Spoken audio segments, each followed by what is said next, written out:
Hello everyone, আসসালামু আলাইকুম। This is Maisha from Maisha Kitchen. সবাই কেমন আছেন? I hope সবাই ভালো আছেন। আলহামদুলিল্লাহ আমিও ভালো আছি। আপনাদের কাছে আমি আমার একটা নতুন রেসিপি শেয়ার করছি, ডুমুর রান্না। কে কিভাবে রান্না করেন অবশ্যই কমেন্ট করে জানাবেন।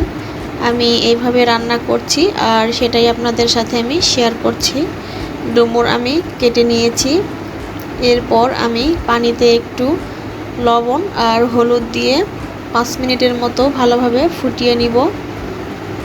এতে করে দেখা যাবে যে ডুমুরের যে কষ আছে এটা চলে যাবে। আর এই কষ সহ রান্না করলে কিন্তু খেতে ভালো লাগে না, তাই এভাবে পানিতে 5 মিনিটের মতো আমি ফুটিয়ে নিচ্ছি।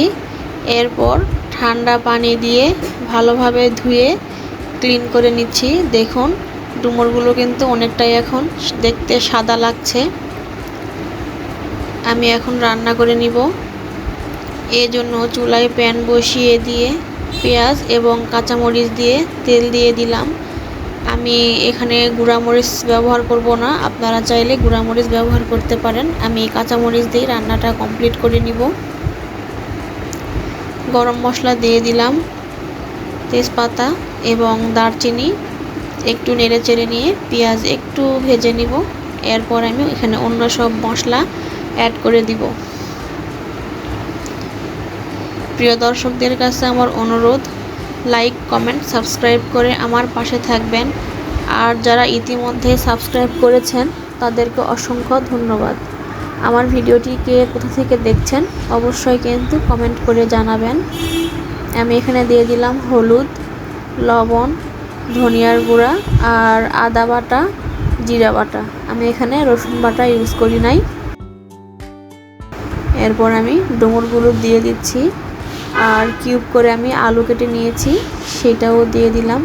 এভাবে আলু দিয়ে ডুমুর রান্না করে খেতেই ভালো লাগে, আলু ছাড়া খেতে ভালো লাগবে না, আমার কাছে এটা মনে হয়, তাই আমি আলু অ্যাড করেছি। আপনারা চাইলে স্কিপ করতে পারেন।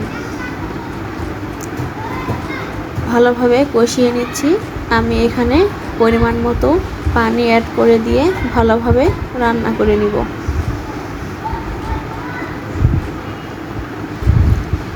পানি দিয়ে একটু নেড়ে চেড়ে নিয়ে আমি ঢাকনা দিয়ে ভালোভাবে সেদ্ধ করে নিব। 20 থেকে 25 মিনিট আমি রান্না করে নিয়েছি। এতে করে ডুমুর এবং আলু দুটোই ভালোভাবে সেদ্ধ হয়ে গেছে। এই রান্নাটা খেতে কিন্তু বেশ মজা লাগে, সবজি হিসেবেও খাওয়া যায়।